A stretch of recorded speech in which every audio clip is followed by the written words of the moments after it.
Hello everyone, Jurassic Man here, and today I got a very special video to review, and that is the Mattel Disney Dinosaur Carnotaur Revenge. And I looked up the name, that is what it's called, Revenge. So basically the revenge part is supposed to mention, after he comes back to get the rest of the herds, the Carnotaur comes back for revenge. Of course, I don't think it's revenge, it just smells and knows where the herd is and just gonna corner them. But either way, this is the Carnotaur. I am so happy to finally get this guy. If you saw my reaction video of me opening it, oh man, that was amazing. I've always wanted like a Carnotaur like in the movie as a toy. And now that I finally have one that is not this little chicken strip one, I am pleased.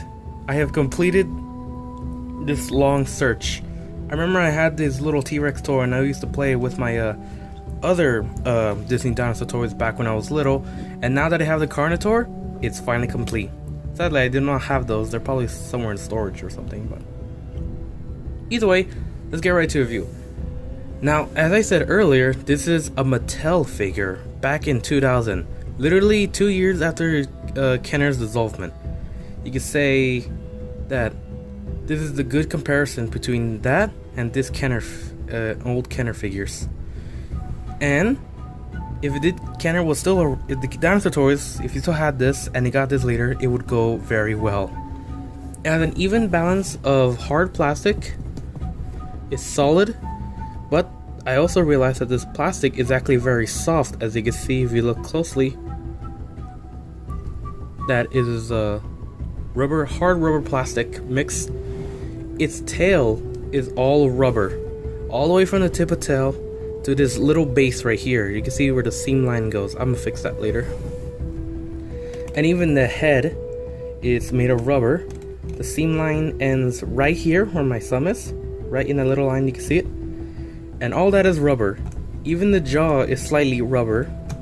It has a hard rubber feel, just like the body. The arms and legs are obviously a combination of the both, and the legs have a bit more plastic than rubber than the rest of the body. Now comes to details. Look at all this. All these creases, all these folds. Has this osteoderm body from the tip of his tail, which is basically looks osteoderm, all the way to the base of the snout, where it is rigid, and the two long horns. It is very reptilian scaled, and I think that's pretty accurate to actual Carnotaur. Heck, he even has like these little quill spikes on the side of his body, similar to what scientists expect that Carnotaur may have some feathers, but not like feathers, but quills on the arm. Of course, this isn't accurate, as Carnotaur's arm should be somewhere right here, and probably this small. Probably the length of the shoulder. Either way, this is pretty accurate to the movie. So accurate that I even got the color done right. Has this large, dark, blood red color, as I like to see. And it goes down to this gray belly, or gray underside. Now in the movie, it didn't really have that much color anyways, it had only these.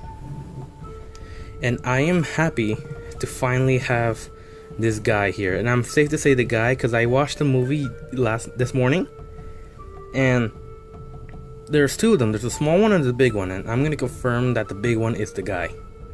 Because he's strong, he's big, and he's very powerful. So powerful, he was able to take down most of the dinosaurs with ease. Literal ease to take them down. I'm pretty sure it would have killed him in that cave. But he survived, and he died in the end, getting, well, thrown off a cliff. Seems like the only way to kill a big guy without using another big guy, or big gal in the movie.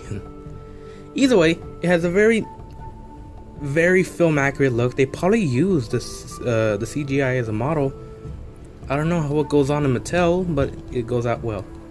Now he does have details on the body underneath as well. And as you can see, there's the speaker and there's the battery compartment. He has articulations, as I shown. He has arm articulations. The arms can go pretty far, but not too far. They hinder. It's more of a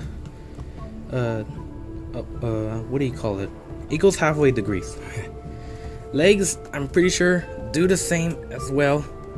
If you notice, The legs are very strong and very sturdy, and that's good, but it's not good that the legs are positioned in a way where even if it's standing like this, it will fall back. I tried to fix it by using hot water and doing that, but I don't think the water was hot enough. But I tried bending it like this so it could hold its position. That's what I did with my Red Rex. And speaking of my Red Rex, let's sort of kind of go with comparison.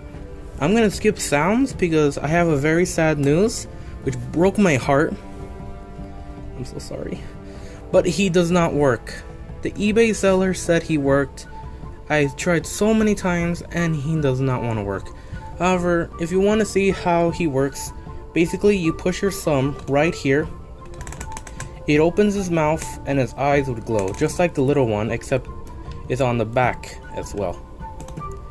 But if you want to see, there is a video, I'll link it to the description, of another person's review of it, and theirs work and you can hear their sounds. In my opinion, this little guy has better sounds. This one's just snarls and growls, but you'll see it when I put the description in link in the description. Okay, so let's get right into comparison. We already compared it to his little one, very tiny, very small. Remember when we compared it with a human figure? Yeah, that is not compatible. That is not the actual size for Carnotaur, but it's good enough what we get. Human figures, this guy is a T-Rex, and I think I remember they were supposed to use T-Rex, but they scrapped it because of reasons, I think. So here's comparison to the young Rex. It looks very nice, very comparable, but in accuracy, no. But then again, you know. Let's compare it to the Red Rex. And as you can see, they're pretty even, actually. So far even, and they're very compatible with each other. Of course, I think Carnotaur can open their mouths much wider than this, but it's what you get. It's still a good figure. Let's compare it with a Triceratops. And the Triceratops goes very well with this. Of course, this is not a T-Rex, this is a Carnotaur, so you get what you get. I know I keep saying that, but yeah. And let's see Hasbro's 1 year attempt on making this guy, making a T-Rex. Compare Hasbro and Mattel's quality. Just the difference between 1 year, different department, different makings, different movie franchise. This is much better. You could have waited a year later and got this guy, this sculpt, and I would have preferred this one. I like the color scheme, but I like this figure, and I like its sculpt. It is far better than the other ones. Now, with the Bull Rex and all the other dinosaurs, they go very well as well. And before I end this review, I want to say one thing about the movie. It's a good movie. Just because they talk doesn't mean it's bad. I mean, would you want like someone talking for them, like a director or something like that? No, you wouldn't. You wouldn't enjoy it. That would have been more of a documentary, but still. Anyways, I hope you guys liked this review. I'm gonna give the movie an 8 out of 10. Mainly because the dinosaurs are inaccurate and even different timelines and different species. But still, it's compatible. I'm gonna give this figure, get ready, a 5 out of 5. Mainly because this is my favorite toy I had so far in this year. This is the best. I really want to give it 5 out of 5. I was gonna give it to 4 out of 5 out of 4, or how do you say, 4 out of 5 or 4.5 out of 5. Either way, I was gonna give it that low score originally because it doesn't have electronics. But it's still a good figure, just like the Red Rex. It doesn't have working electronics, but I still play with that thing. So, I hope you guys like this review. Remember to like, comment, and subscribe. Share your opinion. And we'll see you guys next time. Insert Carnotaur roar.